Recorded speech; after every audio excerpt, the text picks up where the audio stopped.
एक ब्राह्मण बालक था, बनारस से पढ़ करके गया। तो पिताजी ने उससे पूछा, पढ़ करके आए हो? बोले हाँ। गुरुजी ने सब पढ़ा दिया? बोले हाँ। बताओ पाप के बाप का नाम क्या है? तो ब्राह्मण बालक ढूंढने लगा सब जगह, पोथियां खोल खोल के। बोले गुरुजी ने ये तो नहीं पढ़ाया, पाप के बाप कौन है? बोले जाओ गुरुजी से पूछ के आओ या ढूंढ के आओ, और जब तक तुमको पाप का बाप ना मिले घर नहीं आना। ब्राह्मण बालक बेचारा घूमता घूमता सब जगह पूछता हुआ जा रहा है, कहीं से भी उसको संतोषजन्य उत्तर नहीं मिला। तभी वो एक वैश्या के पास गया। थी वो वैश्या, लेकिन ब्राह्मण बालक को नहीं पता था। सुंदर घर बना था, बाहर गौ माता बैठी है, तुलसी का पौधा लगा है। उसने सोचा कोई वैष्णव का घर है, थोड़ा कुछ अन्न जल ग्रहण कर लेता हूं। भीतर जाकर के जैसे ही बैठा, वैश्या ने जल पिलाया। जल पी करके ब्राह्मण बालक ने पूछा, देवी आप कोई वैष्णव भक्त हो? आपका नाम क्या है? वैश्या ने अपना नाम बताया और कहा, मैं कोई वैष्णव नहीं हूं, मैं इस नगर की वैश्या हूं। जैसे ही बालक ने सुना वैश्या, पानी का गिलास दूर फेंक दिया। बोले ओहो, अब तो मुझे गंगा जल में नहाना पड़ेगा, कपड़े सहित नदी में कूदना पड़ेगा, मैंने बहुत बड़ा अपराध कर दिया, पाप का बाप खोजने निकला था, पाप कर दिया, एक वैश्या के घर का पानी पी लिया मैंने, अरे राम राम राम राम, पुण्यम पापम, कान पकड़ने लगा। जैसे ही जाने लगा, वैश्या ने रोका। मन में सोचा, पाप का बाप ढूंढने निकला है बालक, ज्यादा दूर नहीं जाने देते, हम ही मिलवा देते। पैर पकड़ लिए, बोले भगवान आप जैसे लोग भूले भटके मेरे घर आते हैं, ऐसे मत जाइए ना। 3 दिन से आप भूखे प्यासे घूम रहे हैं, पाप के बाप को खोज रहे हैं, क्या पता कितने दिन तक नहीं मिलेगा, 2-4 रोटी खा जाइए, कुछ प्रसाद पा लीजिए। ब्राह्मण बोला, तेरे घर का पानी पीने से मैं अपवित्र हो गया, तो तू कह रही है मेरे घर पे भोजन पालो?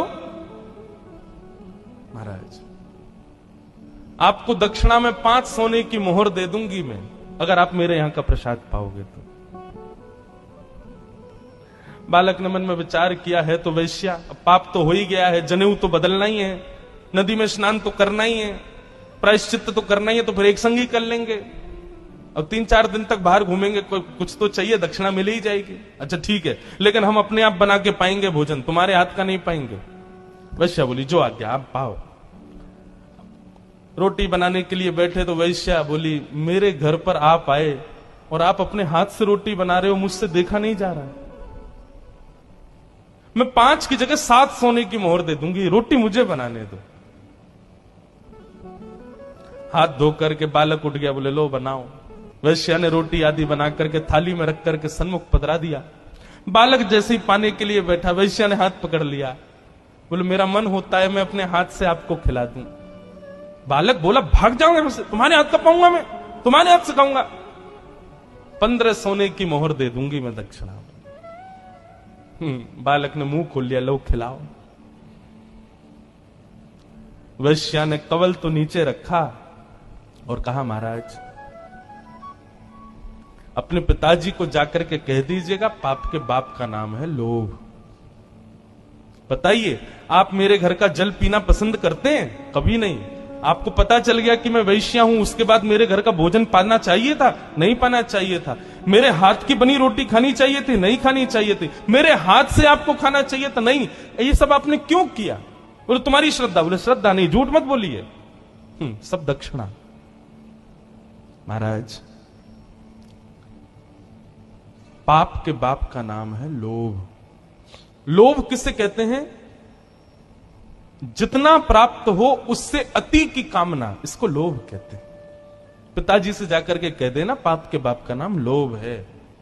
ब्राह्मण बालक ने वैश्या के चरण पकड़ लिए, बोले धन्यवाद, आप तो मेरी गुरु हो, मैंने आपको किस रूप में देखा, पर आपने तो मेरे चक्षु खोल दिए।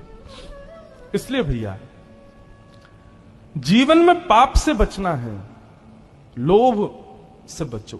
यदि कभी आपसे कोई पाप हो जाए तो एक बार एकांत में बैठ के विचार करना कि मैंने कब लोभ किया था। आपको पता चल जाएगा कि आपने लोभ कब किया, क्योंकि बिना लोभ के कोई पाप होता ही नहीं है।